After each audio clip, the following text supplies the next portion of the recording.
How do you break down the unbreakable?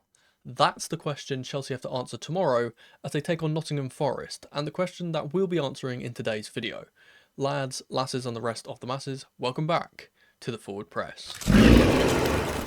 Let's look at the Chelsea team first. Wesley Fofana, Amari Kellyman, Misha Mudryk and Nicholas Jackson are all ruled out for various reasons, and Christopher Nkunku and Mark Guiu are confirmed to be back available for this one, though are unlikely to start. I'll be putting our Chelsea side into the 4-3-3, though this will change in-game into a 3-4-3 when in possession. First up in goal will be Robert Sanchez. Philip Jurgensen is confirmed to be starting in the Conference League final, so the Spaniard will start in this one. The back four has changed from the United win, as Moises Caicedo returns to the inverted right-back position. The centre-back partnership is back to normal for this one, as Trevor Chalobah partners Levi Colwill at the back. Finishing off this line will be last weekend's hero, Marc Cucurella, as always at left back. Moving into midfield, let's start with the deepest man. Romeo Lavia returns to the side after he was rested versus United. The same two advanced midfielders start though, as Cole Palmer and Enzo Fernandez retain their places higher up. That leaves just the three attackers, and this will be changing too in my opinion. Noni Madueke returned to his natural right side this time out, with Jadon Sancho coming in on the opposite side. That leaves one man up top, and as Jackson is suspended, I'll be putting Pedro Neto as the false 9, hopefully bringing some extra dynamism to our front line. Now let's briefly look at our opponents for tomorrow. Forest like to set up in multiple formations with both 3 and 4 at the back lineups possible, but I'll be sticking to the 4-3-1-2 they've been using in recent games. Absentees for the Tricky Trees at the time of recording are very few, as Murillo remains out, as does Taiwo Awoniyi as he recovers from emergency surgery. I wish him the speediest of recoveries. The first player going into the side will be Matt Sells, who has been phenomenal all season. The back four won't be changing from the West Ham victory, with former Chelsea right-back Ola Aina starting once more. The centre-back pairing consists of Nikola Milenkovic and Morato, who replaces his Brazilian compatriot Murillo. Finally at left-back is Welsh international Nico Williams, not Neko. The deeper midfielders shouldn't change much, with Nicolas Dominguez, Ibrahima Sangare and Elliot Anderson shielding the backline, with the ever-impressive Morgan Gibbs-White acting as the lone 10. Finishing off the team will be the two forwards, and I expect both Anthony Elanga and top goalscorer Chris Wood will start once again as the main attacking threats. That's both teams lined up, so now how do Chelsea beat their opposition here? Let's find out. Alright, so here we have the two teams, Chelsea in their 4-3-3 and Nottingham Forest in this 4-3-1-2. Now, the thing which I want to mention immediately off the bat is that there's a few changeable things in both teams here. I've put out a prediction of a team which I think will function well because I want to see Caicedo and Lavia play together. I don't think sacrificing either Enzo or Palmer for that is particularly smart, so that's why I've put Caicedo in as the inverted right back. I would like to see Tosin play because I think he's much aerially better than Chalobah and would be very much better to deal with Chris Wood, but with him playing there he would be shifted over to the right hand side in this formation, and that would kind of make things a bit unbalanced with Colwill playing as the centre, and we don't really want to see Tosin in that any other role kind of other than this centre back role. As for Forest, the reason why I've put them in this formation and why I think they will do this, not only just because they've been playing it quite a lot recently, but specifically because I think that they are going to go into this game with the mindset of they don't want to lose the game first and then they want to win the game second, because they have these three midfielders that can shield the back line and they can sit very, very deep if they need to, absorb a lot of pressure, and then kind of play the way that they normally do with them getting on the counter, getting the ball up to Chris Wood and Elanga and Gibbs-White in the attacking areas and kind of go from there. And obviously in this formation, if they do get an early goal from one of these chances, then they can sit really, really deep with these players, even go into a back, like a 4-4-2 as it were, as Gibbs-White kind of drops into the midfield and these two can stay up top. And then when they can play like this, then it's really hard for us to break down the middle, which is obviously one of our objectives. Chelsea will obviously be looking to counteract this, and one of the ways that we can do that is by adding to this midfield and kind of nullifying this midfield advantage that Nottingham Forest do. Usually we have the midfield advantage against most teams. I speak about this quite often about how when we do invert our right back, whether that's Caicedo playing as this faux midfielder or Gusto or James or whoever is playing here, and we go into this back three, usually we match up 4v3 against opposition sides that use a 3 in midfield, but this is slightly different in this game because we do match up 4v3 to these midfielders here, but obviously there's the caveat of having Morgan Gibbs-White in the centre, which makes this a 4. And I think this will make this midfield battle very interesting to watch during the game, depending on where Gibbs-White plays, because we do see a lot of rotation when they do play this formation with these three up top, with Anthony Elanga, Chris Wood, and Morgan Gibbs-White. They have a lot of rotation in this triangle. Now, Wood will usually start on this kind of right side, and Anthony Elanga, obviously being so good in these wide left positions, he likes to drift to this left side, get it onto his right foot, cut inside, that type of thing, and Wood will kind of go central. We can see from here that Gibbs-White can obviously play off of him if the ball goes up to him, and then he can go to the right side, and they can kind of play a 4-3-3 in a way. And sometimes, obviously, if they're playing Callum Hudson-Odoi on the left-hand side and Elanga on the right-hand side, as they sometimes do as well, they can set up that way too. The thing which I have been noticing in recent games for them, though, is that Chris Wood have been doing a lot of kind of drifting out to the left-hand side, specifically when they go for long balls over the top to him, to match up against fullbacks or kind of try and get into these spaces between the fullback and the centre-back, and it's kind of difficult for the centre-backs to deal with. Now, with us kind of having to combat this kind of box midfield that we usually play is going to be a little bit less valuable, I would say.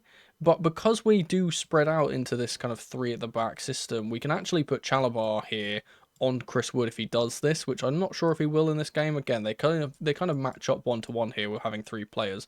It just really depends on where Morgan Gibbs-White can kind of get into, what positions he can get into. But as I often do in these previews, I think it's time to talk about the strengths of this Nottingham Forest team and kind of how we can navigate those strengths, how we can nullify those strengths, because I believe as a football club, the best way to kind of progress and get past teams, especially teams that are very hard to beat rather than just being good sides like Nottingham Forest are, you have to really take those strengths that they have and make them obsolete.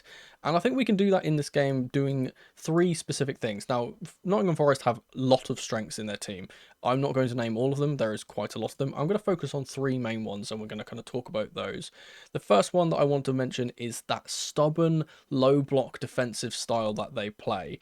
Whether they're playing in their 3-back or a 4-back formation, they have been very, very hard to beat all season because of how deep they sit and the fact that they can kind of absorb pressure, again, with these extra midfielders, with the two central defenders who have been very, very good, with Matt Sells, who's been phenomenal in net for them, and they can absorb that pressure and kind of stop you from really doing much. Now, one thing which is almost crazy to understand about this Nottingham Forest team is that they have the second lowest average possession of any side in the Premier League. The only side that has less possession than them on average is Ipswich. Now, that number for reference is 40.9%. And if you compare that to Chelsea, we usually have quite a lot of the ball. In fact, I think we're in the top 3 for possession, and ours is around 52-53%. The reason why this is imperative to understand about Nottingham Forest is because the way that Chelsea plays, we are a side that likes to keep possession. If you look at those metrics again, we have one of the highest average possession stats in the league, and we're a team that likes to pass the ball around slowly, wait until opportunities arise, and then try and make inroads via those kind of intricate passes or cutbacks or what have you. The reason why this is relevant is because Nottingham Forest want us to do that. They are a team that are very, very happy at letting us have the ball, waiting until they can steal it, and then breaking on us in the opposite direction. It's also worth noting that whilst they've been doing this, and they've been doing this type of this low block, hard to break down defence, they have the 5th least goals conceded in the league with 45 goals. They have been very, very hard to break down all season, and some of that is credit to, for example, Matt Sells, who has been phenomenal for them and has kind of bailed them out at times, but for the majority of the time it has been that very, very smart, pragmatic style that has given Nottingham Forest a platform to build off of during their games. The second thing I want to talk about is just how aerially dominant Nottingham Forest are. We mentioned before they have these two very, very good centre-backs. In this game, this will be Nikola Milenkovic, who's massive. I believe he's 6'5", the Serbian. We have Murato, who will be coming in instead of Murillo, who's also good in his own right. We have players like Sangare, who's good in the air. We have Chris Wood, of course, who is an excellent target man in the box. And in general, we have to be careful when we're attacking, but also when we're defending for these specific scenarios. Now, Chelsea have been one of the worst teams in the league in terms of winning our aerials.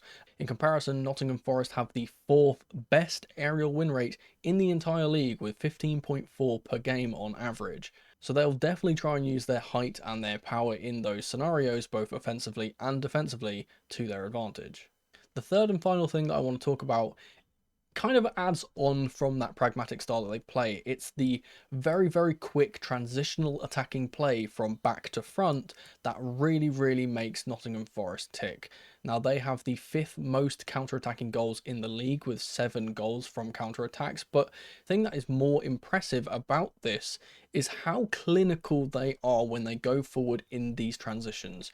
They have made a name for themselves by scoring goals from very few chances, with the 6th worst expected goals in the league with 44.3, but massively overperforming that stat with a total of 58 goals this season. It's one of those things that you know that you will be facing when you face a team like Forest that love to do this, that pragmatic style where they sit back, they counter-attack you, but Nottingham Forest are one of, if not the best team in the league at doing this. So what do we do? How do we counteract this? How do we stop them from just sitting back and then breaking on us and then getting goals?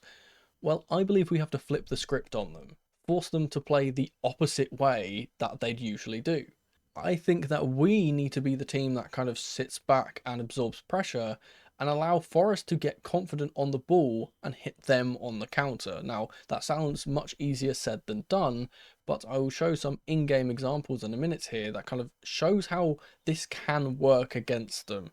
Now, one thing I neglected to mention when I was talking about those transitional attacks for Forest is that Chelsea also have 7 goals from transitions this season. We have the same number as Nottingham Forest. We are, in our own right, despite being a very good possession-based team, we are very good on the counter. We saw this last season under Pochettino, that the players that we have are very, very capable of hitting on the break. And this is part of the reason why I have played these 3 attackers this way, rather than what we kind of saw before with Tyreek George playing as the striker, because I feel like Neto as this number 9 or this false 9 here is going to be so important for us to get in behind with his pace. We obviously saw from the reverse fixture how good Noni Madueke was on this right hand side, and he caused them issues all game with his running in behind, his pace, his trickery, his ability to get into these kind of inside areas and get shots off, and he was very, very unlucky to not get more goals in that game.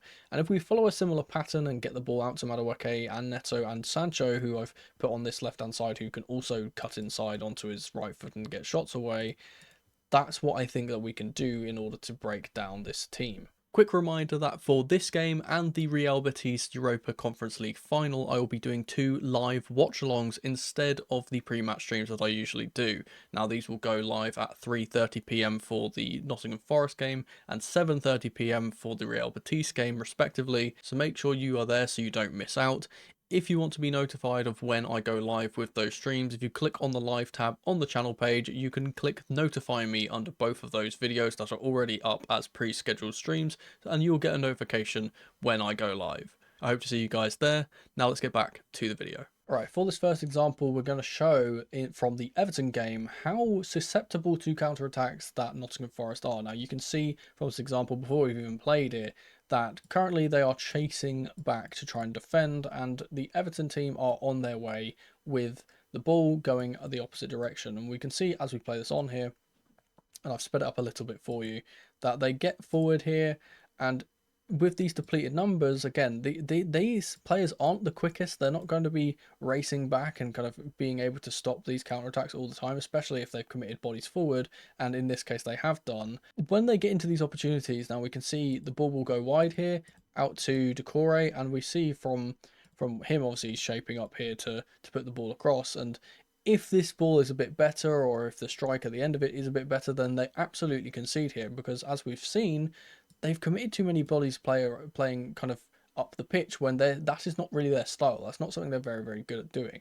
Now, as we play this on here, we see the ball from Decore is a little bit behind the player. He does get on the end of it though, gets a shot off, and luckily it is saved by Matt Sells. But this is a very, very glaring opportunity against a team in Everton that aren't particularly the best goal scorers either, so quite concerning for them there.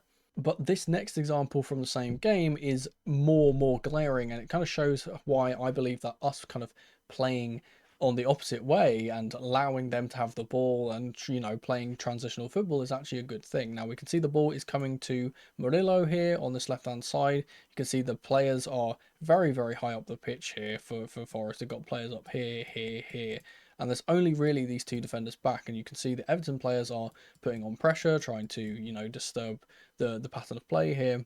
And what will end up happening here in a second when I play this on is that McNeil here on this right hand side will press up, cause Murillo to lose the ball, and they will spring a counter attack. Now, again, this is a mistake by Forest because they should not really be trying to play this style of football. They shouldn't be trying to pass it around the back and, push their players really, really high and try and play possession-based football, because from the statistics, it's just not what they're good at. What they are good at is sitting deep like Everton are doing and counter-attacking. And as we play this on here, what happens is, obviously, as I said, McNeil steals the ball from Murillo.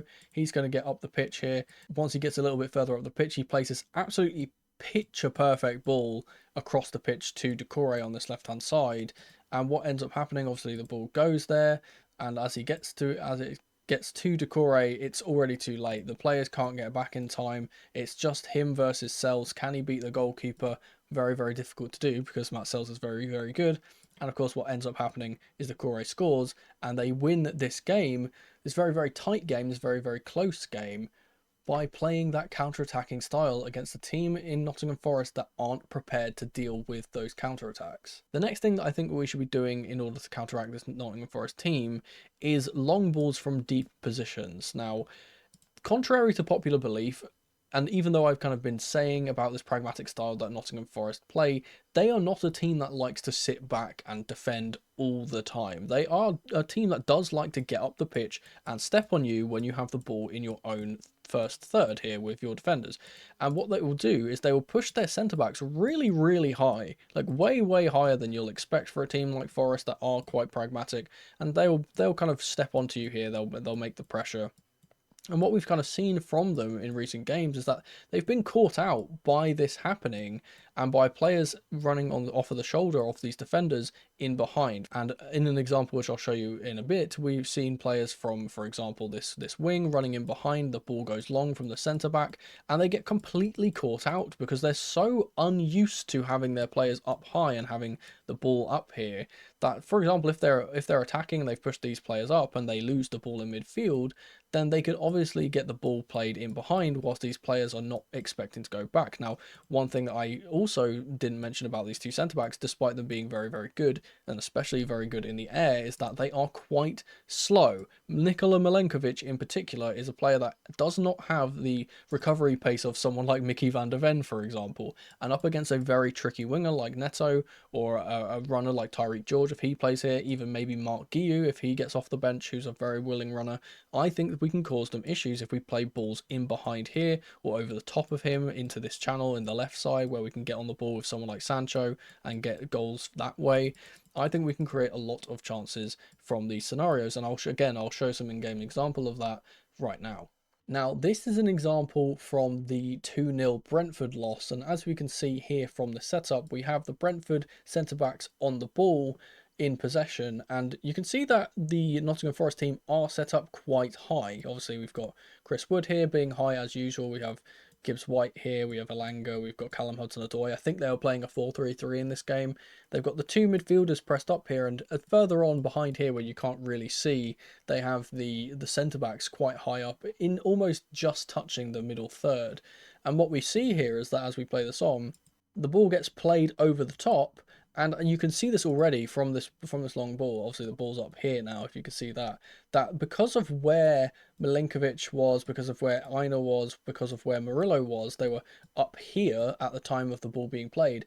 By the time that the ball has been played and these players have run in, there is not enough time for them to be able to get back and deal with this long ball. The ball is dropping over the top, and what ends up happening is that they get caught out by this. They get on the ball with Sharda, and to be fair, Ola Aina has had a bit of a howler here falling over, but the ball falls quite kindly to Sharda, and he obviously from here puts it in the net past Matt Sells. But this isn't just a coincidence, because this is from the exact same game, and it's how they get their second goal as well. We can see this is from a Brentford goal kick, in fact, and again, they've played their centre-backs quite high to try and win those aerial duels up in those kind of, near the middle third area. And as the ball gets played over the top here, we can see, again, look how high the defenders are here. They're way too high up. They should be back here where they can kind of deal with these aerial balls. Obviously, Aina is a bit high. He likes to kind of venture forward when he can, but it's the position of the two centre-backs that is kind of worrying, because as this ball goes over the top now, and we'll see it dropping, we'll see it dropping here, we've got it over here, as we kind of see it going into this area, and he's going to be competing with Mboma, I think this is, the ball falls so kindly to Wissa in behind, and again, because they're so high up, they're in this kind of area, they just can't deal with the ball over the top. And now I know this is a little bit of a misjudgment from this player here. Obviously, this player here, I think this is Williams, can't get back either. We know how quick Wissa is, and we know how quick our players are, and how we can do the same thing. And obviously, Wissa gets on the ball here, runs in behind, and of course, beautiful finish, little dink finish, and he scores. And that's the exact same type of thing that we can do, because we know how good our long passing can be, especially from that central centre back. And we can kind of do the same thing. Obviously, our distribution from Robert Sanchez hasn't been the most reliable this season, but he can pick out those passes at times. So maybe we don't do it from a goal kick, but we can provide those long passes, especially from players like Enzo, for example. He can do that, and we can very well catch out Nottingham Forest with these long balls if they aren't dropping deeper in order to counteract this. Now, this final example is from the Everton game again, and we have, I believe this is Jake O'Brien on the ball, about to play a long ball over the top.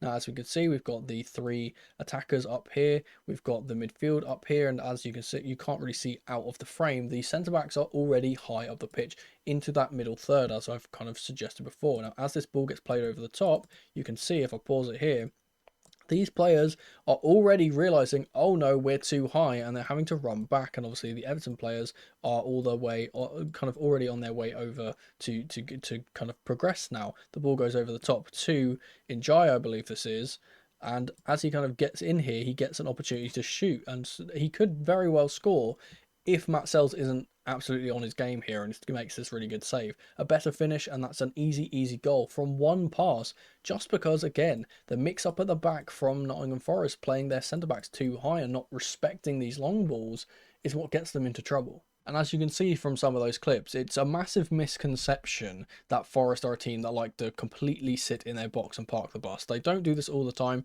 It's only when they're under really extreme pressure and the opposition has had a lot of possessions that they like to do this. Normally they do like to bring this line higher, and I think we can exploit that if we play those long balls. Now, there's two more things that I want to talk about that I think could aid us in this game, and the first of them is all to do with these wing play moments. Now, as I highlighted earlier, the two centre-backs for Nottingham Forest and their goalkeeper Matt Sells are very capable at dealing with crosses. We know how good they are aerially, and we know how poor we are aerially. And that is why I want to suggest that if we do get the ball into these scenarios, that we will see this all the time. Obviously, we get our play wide quite a lot of the time. That's how we like to play. There is two options for us here that are feasible in my opinion.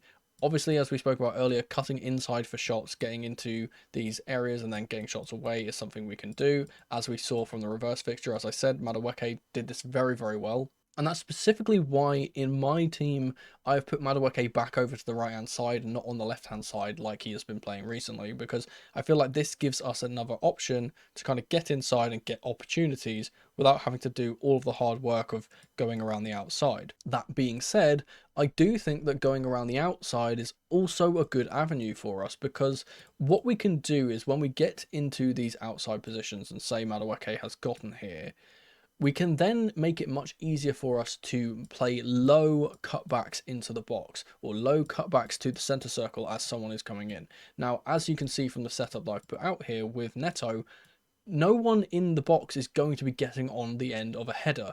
And even though we did score a late goal against United with a back post header from Cucurella, that is more because of their disorganisation, and it's something that I spoke about in that preview before that game that we could exploit. In this game, I'm saying that this is something that we should not be trying to do. There is no way that Marc Cucurella or any of these midfielders, for example, a lot of our midfielders are quite short, are going to be winning the ball and competing in the air with these two centre-backs and with Matt Sells.